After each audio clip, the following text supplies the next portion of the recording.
विलायत न्यूज़ में आपका स्वागत है। देश विदेश, मिडिल ईस्ट और इस्लामी देशों की अहम खबरों के लिए आप देख रहे हैं हमारा खास प्रोग्राम वर्ल्ड बुलेटिन की शुरुआत में बात करेंगे काज़मैन में इमाम मूसा काज़िम अलैहिस्सलाम की शहादत के मौके पर उमड़ने वाले करोड़ों ज़ायरीन पर हमले की नाकाम साजिश के बारे में।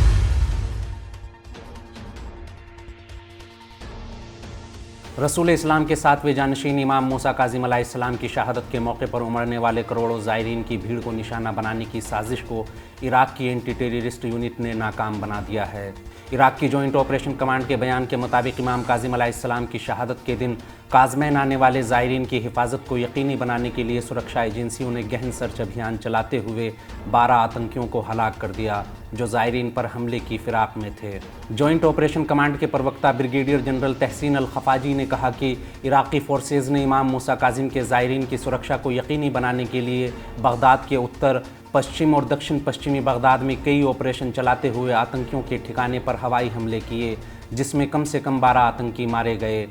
उन्होंने कहा कि हम अब भी सिर्फ बगदाद में ही नहीं बल्कि बगदाद के बाहर भी काज़मैन की ओर आने वाले रास्तों पर सर्च अभियान शुरू कर सकते हैं। तहसीन अल खफाजी ने कहा कि इमाम मूसा काज़िम के ज़ायरीन की बढ़ती तादाद और उनकी हिफाजत को यकीनी बनाने के लिए हमने सभी सुरक्षा एजेंसियों के साथ तालमेल बेहतर करने के लिए बैठक की और सबको उनकी जिम्मेदारियों के बारे में ज़रूरी दिशा निर्देश जारी कर दिए गए। गौरतलब है कि बगदाद हेडक्वार्टर ने 2 दिन पहले ही खबर देते हुए कहा था कि हमने ज़ायरीन की खिदमत और सुरक्षा के लिए 2 प्लान तैयार किए हैं और इस काम के लिए 4000 जवानों को तैनात कर दिया गया है। बगदाद ऑपरेशन कमान ने कहा कि हम सिक्योरिटी के कड़े इंतज़ाम के बाद भी रास्ते बंद नहीं कर सकते। ज़ायरीन की खिदमत के लिए कम से कम 5000 मौक़िफ़ होंगे। अगली खबर में बात करेंगे सीरिया में ज़लज़ला पीड़ितों की मदद के नाम पर संयुक्त राष्ट्र संघ की घिनौनी हरकत के बारे में।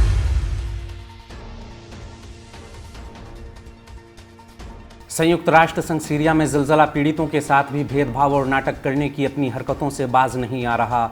अमेरिका और साम्राज्यवाद के हाथों की कठपुतली संयुक्त राष्ट्र संघ के महासचिव एंटोनियो गुटेरेश ने सीरिया की मदद के लिए बयानबाजी तो खूब की, लेकिन ज़मीनी सच्चाई ऐसी है कि मानवता शर्म से मुंह छुपा ले। संयुक्त राष्ट्र की ओर से मदद के नाम पर सीरिया भेजी गई राहत सामग्री का सीरिया की जनता में मजाक बनाया जा रहा है। सोशल मीडिया पर हाथों में प्ले कार्ड लिए एक बच्चे की तस्वीर इन दिनों जमकर वायरल हो रही है, जिस पर लिखा है कि आतंकवाद के खिलाफ संघर्ष में तबाह हो चुके देर-उज़-ज़ोर के कुछ कबीलों ने संयुक्त राष्ट्र से कई गुना ज़्यादा मदद कर दी। सोशल मीडिया पर वायरल इस तस्वीर में देखा जा सकता है कि सीरिया के इस बच्चे ने हाथों में एक कार्ड लिया हुआ है। इस कार्ड पर लिखा हुआ है कि देर-उज़-ज़ोर के कबीलों ने देश के ज़लज़ला पीड़ित उत्तर पश्चिमी इलाकों में 76 सहायता ट्रक भेजे, जबकि संयुक्त राष्ट्र ने केवल 15 ट्रक भेजे।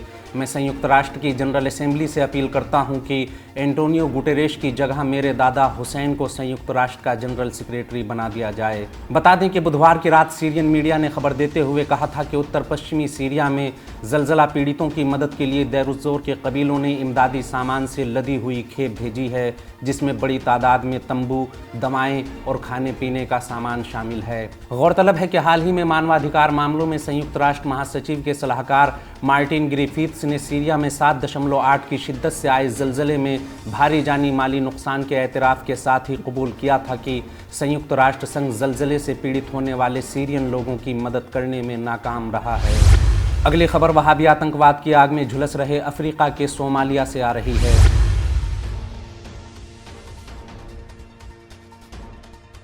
वहाबी आतंकवाद से संघर्ष कर रहे सोमालिया ने देश के दक्षिणी हिस्से में वहाबी आतंकी संगठन अल-शबाब के खिलाफ कड़ी कार्रवाई करते हुए सैकड़ों आतंकियों को मौत के घाट उतार दिया। सोमालिया सरकार के सूचना मंत्री अब्दुल रहमान यूसुफ ने एक प्रेस कॉन्फ्रेंस में बात करते हुए कहा कि देश की सेना और खुफिया एजेंसियों ने अपने अंतर्राष्ट्रीय साझेदारों की मदद से दक्षिणी सोमालिया में एक सैन्य अभियान चलाया, जिसमें वहाबी आतंकी संगठन अल-शबाब के कम से कम 200 आतंकवादी मारे गए। उन्होंने कहा कि पिछले 24 घंटों में सेना ने आतंकियों के खिलाफ कड़ी कार्रवाई करते हुए अल-शबाब के 200 आतंकवादियों को मौत के घाट उतार दिया, जिनमें से कुछ फील्ड कमांडर भी थे।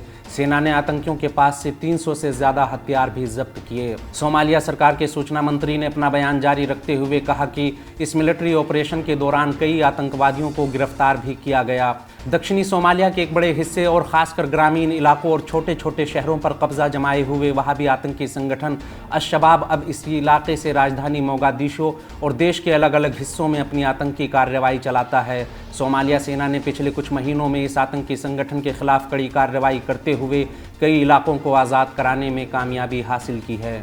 गौरतलब है कि 2007 से ही सोमालिया समेत अफ्रीका के कई देशों में आतंक का दूसरा नाम बन चुके अल-शबाब ने सैकड़ों आतंकी हमले करते हुए अकेले सोमालिया में हज़ारों लोगों की जान ली है। अगली खबर में बात करेंगे ज़लज़ले के कहर से जूझ रहे तुर्की में बच्चा चोरी की अफवाहों से फैले खौफ के बारे में।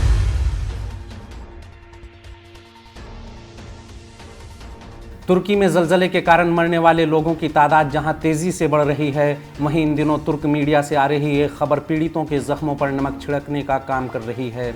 मीडिया रिपोर्ट्स की माने तो ज़लज़ला पीड़ित इलाकों में बच्चों की चोरी की खबरों ने माँ बाप की आंखों से नींद तक चुरा ली है। तुर्की की आधिकारिक मीडिया ने खबर देते हुए कहा कि पुलिस के फर्जी दस्तावेज के साथ एक आदमी को अस्पताल से उस वक्त गिरफ्तार किया गया जब वो यहाँ से एक बच्चे को चुराने की कोशिश कर रहा था।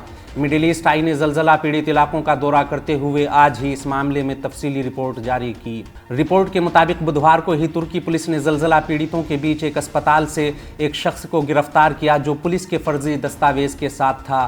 तुर्की की अनातोली न्यूज़ एजेंसी की रिपोर्ट के मुताबिक गिरफ्तार व्यक्ति खुद को ज़लज़ला पीड़ित प्रांत हताई का पुलिस कमांडर बताकर अस्पताल में दाखिल हुआ, लेकिन अस्पताल कर्मी जाली सर्टिफिकेट को देखकर माजरा समझ गए और फौरन ही पुलिस को इस बारे में सूचना दी। पुलिस ने पुलिस कमांडर बताकर अस्पताल में दाखिल हुए शख्स को गिरफ्तार करते हुए उसके पास से कई जाली दस्तावेज के साथ साथ भारी मात्रा में विदेशी करेंसी और हज़ारों डॉलर जब्त किए। हालांकि पुलिस ने अभी तक इस बारे में कुछ भी नहीं बताया कि ये इंसान किस बच्चे को चुराने की कोशिश कर रहा था और क्यों।